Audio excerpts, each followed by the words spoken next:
अस्सलामुअलैकुम वरहमतुल्लाहि वबरकातुहू। अहलन व सहलन। इक़रा महदुल हफ़्ज़ात पेशावर शार वर्सत जुमात आलिया दूम मज़मून तफ़सीर सबक नंबर 7 सूरह माइदा। आज का हमारा सबक आयत नंबर 3 से है। बिस्मिल्लाहिर्रहमानिर्रहीम। तर्जुमे की तरफ देखिए। अल-यौम अकमलतु लकुम दीनकुम, आज के दिन मैंने पूरा किया तुम लोगों के लिए तुम्हारा दीन। व अतममतु अलैकुम निअमती, और पूरी की तुम लोगों पर अपनी नेमत। और रज़ीतु लकुमुल इस्लाम दीना, और पसंद किया तुम लोगों के लिए दीन इस्लाम। फ़मनिस्तुर्र फ़ी मख़मसतिन, जो मजबूर किया गया भूख में, गैर मुतजानिफ़िन लिइस्मिन, गुनाह की तरफ माइल ना हो। फ़इन्नल्लाह गफ़ूरुर रहीम, बेशक अल्लाह ताला बख्शने वाला मेहरबान ज़ात है। यसअलूनक माज़ा उहिल्ल लहुम, सवाल करते हैं आपसे कि क्या चीज़ उनके लिए हलाल की गई है। कुल उहिल्ल लकुमुत तय्यिबातु, कह दे कि तुम लोगों के लिए हलाल है पाक चीज़ें। वमा अल्लमतुम मिनल जवारी, और जो कुछ तुम सिखाओ मिनल जवारी, शिकारी जानवर में से, मुकल्लिबीना, दौड़ाने पर, तुअल्लिमूनहुन्ना, उनको सिखाते हो, मिम्मा, उसमें से, अल्लमकुमुल्लाह, जो तुमको सिखाया अल्लाह ने। फ़कुलू मिम्मा अमसकना, सो खाओ उनमें से जो वो पकड़ रखे तुम लोगों के लिए या रोक रखे तुम लोगों के लिए। वज़्कुरुस्मल्लाहि अलैहि, और अल्लाह का नाम लो उस पर। वत्तकुल्लाह, और डरते रहो अल्लाह से। इन्नल्लाह सरीउल हिसाब, और बेशक अल्लाह ताला जल्द हिसाब लेने वाला है। तफसीर की तरफ देखिए। इस आयत के नुज़ूल के बारे में मैं आप लोगों को पहले बता चुकी हूँ। अब इस आयत की माने और मतलब को तफसीर से सुने कि इसमें अल्लाह ताला ने रसूल सल्लल्लाहु अलैहि वसल्लम और आप सल्लल्लाहु अलैहि वसल्लम की उम्मत को 3 खुसूसी इनामात अता करने की बशारत दी है। नंबर 1, इकमाल दीन, यानी अकमलतु लकुम, तो इसमें से पहला, सबसे पहला दीन का मुकम्मल होना है। दूसरा, व अतममतु अलैकुम, यानी इत्मामी नेमत है। और तीसरा, और रज़ीतु लकुमुल इस्लाम दीना, यानी शरीयत इस्लाम का जो है इस उम्मत के लिए मुंतखब होना है। तो इकमाल दीन का क्या मतलब है? इकमाल दीन का मतलब हज़रत अब्दुल्लाह इब्न अब्बास रज़ियल्लाहु तआला अन्हु ने ये बयान फरमाए हैं कि आज दीन हक़ के तमाम हुदूद व फ़राइज़ और अहकाम और आदाब वो मुकम्मल कर दिए गए हैं। अब इसमें ना किसी की इजाफ़ा और ज़्यादती की ज़रूरत बाकी है, और ना इसमें कमी का एहतिमाल है। यही वजह है कि इसके बाद अहकाम इस्लाम में से कोई हुक्म नाजिल नहीं हुआ। जो चंद आयत इसके बाद नाजिल हुई है उनमें या तो तरगीब और तरहीब के मज़ामीन ज़िक्र हैं, या उन्हें अहकाम की ताकीद है कि जिनका पहले बयान हो चुका है। तो इकमाल दीन का मतलब हज़रत अब्दुल्लाह इब्न अब्बास रज़ियल्लाहु अन्हु की तफसीर के मुताबिक ये है कि दीन के तमाम अहकाम उसको मुकम्मल कर दिया गया है। अब ना इसमें किसी किस्म की ज़्यादती की ज़रूरत बाकी है, और ना मनसूख होकर कमी का एहतिमाल है, क्योंकि इसके बाद ही मुत्तसिल सिलसिला वही जो है वो नबी करीम सल्लल्लाहु अलैहि वसल्लम की वफ़ात के साथ मुनक़ती, यानी ख़त्म होने वाला था। और बग़ैर वही इलाही का कुरान का कोई हुक्म जो है वो मनसूख नहीं हो सकता। और जो बज़ाहिर ज़ियादतियाँ अहकाम में जो ज़ियादतियाँ हुई है उसूल और इज्तिहाद की, तो वो जो है फ़ुक़हा मुज्तहिदीन की तरफ से हुई है। वो हकीकत में कोई ज़ियादती नहीं है, बल्कि अहकाम कुरान की वज़ाहत और बयान है। नंबर 2, इसमें व अतममतु अलैकुम निअमती है, यानी इत्माम नेमत। तो इत्माम नेमत से मुराद मुसलमानों का गलबा पाना है और उनको उरूज मिलना, और इनके मुखालिफिन का मगलूब होना मुराद है कि जिसका ज़ुहूर मक्का मुकरमा की फ़तह के साथ हुआ और जाहिलियत के रसूमात मिटाने से हुआ, और इस साल हज में किसी मुशरिक के शरीक ना होने के ज़रिए से हुआ। यहाँ अल्फाज कुरान में ये बात भी काबिल गौर है कि दीन के साथ लफ्ज़ इकमाल इस्तेमाल हुआ है और नेमत के साथ लफ्ज़ इत्माम। हालांकि ये दोनों बज़ाहिर एक दूसरे से हममाने और मुतरादिफ समझे जाते हैं, लेकिन हकीकत में इन दोनों के मफ़हूम में फ़र्क है। वो ये कि इमाम राग़िब अस्फ़हानी रहमहुल्लाह ने इस तरह बयान फरमाया कि किसी चीज़ का इकमाल और तकमील उसको कहते हैं कि उस चीज़ से जो मकसद था वो पूरा हो गया। और लफ्ज़ इत्माम के माना ये है कि अब दूसरी चीज़ की ज़रूरत और हाजत नहीं रही। तो इसलिए इकमाल दीन का हासिल ये हुआ कि कानून इलाही और दीन के अहकाम के इस दुनिया में बेचने का जो मकसद था वो आज पूरा कर दिया गया। और इत्माम नेमत का मतलब ये हुआ कि अब मुसलमान किसी के मोहताज नहीं है, उनको अल्लाह ताला ने खुद गलबा, क़ुव्वत और इक़्तिदार अता फरमा दिया कि जिसके ज़रिए से वो इस दीन हक़ के अहकाम को जारी कर सकता है और नाफिज कर सके। अब इस आयत में दीन की निस्बत तो मुसलमान की तरफ फरमा दी गई और नेमत की निस्बत अल्लाह ताला ने अपनी तरफ फरमाई है। तो वजह इसकी ये है कि दीन का ज़ुहूर उन आमाल और अफ़ाल के ज़रिए होता है जो उम्मत के अफराद करते हैं, और नेमत की तकमील बराह रास्त अल्लाह ताला की तरफ से है।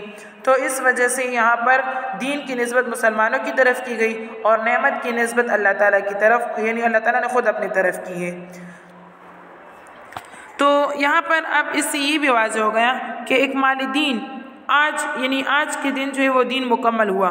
तो इसका मतलब ये नहीं है कि पहले अम्बिया का दीन नाकिस था, बल्कि यहाँ पर नकल किया जाता है कि दीन तो हर नबी और रसूल का उस ज़माने के एतबार से कामिल और मुकम्मल था। यानी जिस ज़माने में जिस पैगम्बर पर कोई शरीयत और दीन अल्लाह की तरफ से नाजिल किया गया तो उस ज़माने और उस कौम के लिहाज से वही कामिल और मुकम्मल दीन था।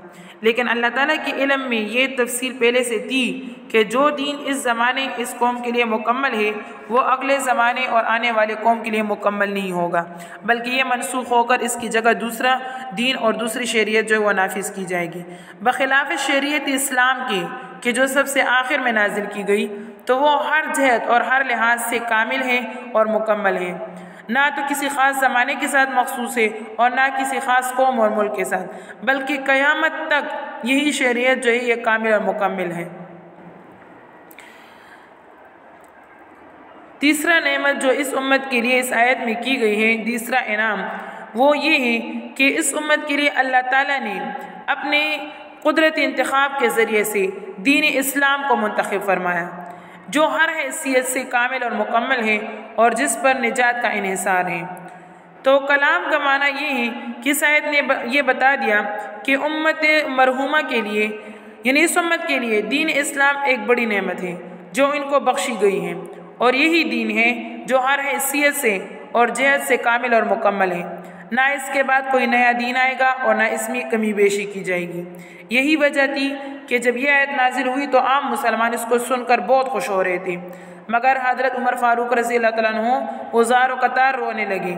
रसूलुल्लाह सल्लल्लाहु अलैहि वसल्लम ने उनसे रोने की वजह पूछी तो अर्ज़ किया कि इस आयत से इसकी तरफ इशारा मालूम होता है कि अब आप सल्लल्लाहु अलैहि वसल्लम का ज़िंदा रहना या आपका क़याम इस दुनिया में बहुत कम है, क्योंकि तकमील के साथ रसूल के भेजने की ज़रूरत भी पूरी हो चुकी। तो रसूलुल्लाह सल्लल्लाहु अलैहि वसल्लम ने इसकी तस्दीक फरमाई। चुनांचे आने वाले वक़्त ने यह बता दिया कि इसकी सिर्फ 81 रोज़ यानी 81 दिन बाद जो है वो नबी करीम सल्लल्लाहु अलैहि वसल्लम इस दुनिया से रुखसत हो गए। आखिर आयत में फरमाया फ़मनिस्तुर्र फ़ी मख़मसतिन, इसका ताल्लुक़ उन जानवरों से है कि जिनकी हुर्मत वो आयत के शुरू में हो चुकी, आयत के शुरू में जो है बयान हो चुकी। अब इस जुमले का मतलब एक ख़ास हालत को आम कायदे से मुस्तस्ना करना है। वो क्या है? वो ये है कि अगर कोई शख्स भूख की वजह से, भूख की शिद्दत से बेताब हो जाए और इसको जो है मौत का ख़तरा हो, तो ऐसी हालत में अगर वो इन मज़कूरा हराम जानवरों से कुछ खा ले तो इसके लिए कुछ गुनाह नहीं है, मगर शर्त ये है कि पेट भरकर नहीं खाएगा और लिज्जत हासिल करने के मकसद ना हो, बल्कि इतना खा ले कि इसकी वजह से इसकी वो इज़्तिरारी कैफियत जो है वो ख़त्म हो जाए। फिर आखिर में फरमाया आयत में गैर मुतजानिफ़िन लिइस्मिन का यही मतलब है कि इस खाने में इसका मैलान गुनाह की तरफ ना हो, बल्कि अपनी इज़्तिरारी हालत दफ़ा करने की हो। फिर आखिर में फरमाया फ़इन्नल्लाह गफ़ूरुर रहीम, तो इसमें इस तरफ इशारा है कि ये मुहर्रमात उस वक़्त भी अपनी जगह हराम और नाजायज़ है, सिर्फ इस शख्स को जो है इज़्तिरार की वजह से ये माफ़ कर दिया गया। आगे फरमाते हैं यसअलूनका माज़ा उहिल्ल लहुम क़ुल उहिल्ल लकुमुत-तय्यिबात वमा अल्लमतुम मिनल जवारिहि मुकल्लिबीन तुअल्लिमूनहुन्ना मिम्मा अल्लमकुमुल्लाह फ़कुलू मिम्मा अमसकना अलैकुम वज़कुरू इस्मल्लाहि अलैहि वत्तक़ुल्लाह इन्नल्लाह सरीउल हिसाब। देखिए पहले आयत में हलाल और हराम का जिक्र था। इस आयत में इसी मामले के मुतालिक एक सवाल का जवाब है। बाज़ सहाबा कराम ने नबी करीम सल्लल्लाहु अलैहि वसल्लम से शिकारी कुत्ते और बाज़ के मुतालिक जो है यानी उससे शिकार करने का हुक्म पूछा, तो इस आयत में इसका जवाब जिक्र किया गया है।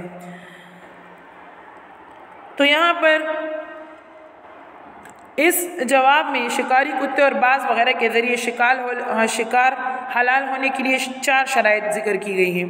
नंबर 1, अव्वल ये कि कुत्ता या बाज़ वो सिखाया हुआ हो, यानी उसको जो पाला हुआ हो और वो उसको तालीम दी गई हो। सिखाने का ये उसूल करार दिया है कि जब तुम कुत्ते को शिकार पर छोड़ो तो वो शिकार पकड़कर तुम्हारे पास ले आए, खुद इसको काने ना लगे। और बाज़ के लिए ये उसूल मुकर्रर किया कि जब तुम उसको वापस बुलाओ तो वो फ़ौरन आ जाए, अगरचे वो शिकार के पीछे जा रहा हो। जब ये शिकारी जानवर इस तरह आदि किए गए हों तो उससे साबित है कि जो शिकार करते हैं तुम्हारे लिए करते हैं, अपने लिए नहीं। अब इन शिकारी जानवरों का शिकार खुद तुम्हारा शिकार समझा जाएगा, यानी ऐसा समझा जाएगा कि इस आदमी ने खुद ही शिकार किया है। और अगर किसी वक्त वो इस तालीम के ख़िलाफ़ करे, मसलन अगर कुत्ता वो शिकार को खाने लगे या बाज़ तुम्हारे बुलाने पर वापस ना आए, तो ये शिकार तुम्हारा नहीं है, इसलिए इसका खाना भी जायज़ नहीं है। दूसरी शर्त इसमें यह है कि तुम फ़ौरन अपने इरादे से कुत्ते को या बाज़ को शिकार के पीछे छोड़ो, ये ना हो कि वो खुद ब खुद किसी शिकार के पीछे दौड़कर इसका शिकार कर ले। यानी तुम्हारे इरादे से अगर वो कुत्ता गया है तो तब वो शिकार तुम्हारे लिए है, लेकिन अगर कुत्ता खुद ब खुद गया और उस शिकार को जो है पकड़ कर तुम्हारे पास ले आया तो वो तुम्हारे लिए नहीं। आयत में इस शर्त का बयान मुकल्लिबीन से किया गया है। ये लफ्ज़ दरअसल तकलीफ से मुश्तक है, जिसके असल माना है कुत्तों को सिखलाने के, फिर आम शिकारी जानवर को सिखलाना और शिकार पर छोड़ने के माने में भी इस्तेमाल होने लगा। तीसरी शर्त यह है कि शिकारी जानवर शिकार को खुद ना खाने लगे बल्कि तुम्हारे पास ले आए। इस शर्त का बयान मिम्मा अमसकना अलैकुम से हुआ। चौथी शर्त यह है कि जब शिकारी कुत्ते या बाज़ को शिकार पर छोड़ो तो बिस्मिल्लाह कहकर छोड़ो। जब ये चारों शर्तें पूरी हो तो अगर जानवर तुम्हारे पास आने तक दम तोड़ चुका हो तो भी हलाल है, ज़बह करने की ज़रूरत नहीं है, वरना बग़ैर ज़बह के तुम्हारे लिए हलाल नहीं होगा। इमाम अबू हनीफा रहमतुल्लाह के नज़दीक एक 5वीं शर्त ये भी है कि ये शिकारी जानवर शिकार को ज़ख्मी भी कर दे। इस शर्त की तरफ लफ्ज़ जवारे में इशारा मौजूद है। फिर आखिर आयत में ये भी हिदायत की गई कि शिकार जानवर के ज़रिए से अल्लाह ताला ने तो हलाल कर दिया, मगर शिकार के पीछे लग कर नमाज और ज़रूरी अहकाम शरिया से जो है वो गफलत नहीं इख्तियार करनी चाहिए, या इतनी हिर्स मत करो कि शराइत यानी हलाल होने के जो शराइत हैं उसके बग़ैर भी इस जानवर को खा लो। बेशक जो है वो अल्लाह ताला जल्द हिसाब लेने वाला है। सदक़ल्लाहुल अज़ीम व आख़िरु दअवाना अनिल हम्दुलिल्लाहि रब्बिल आलमीन। अस्सलामु अलैकुम व रहमतुल्लाहि व बरकातुहू।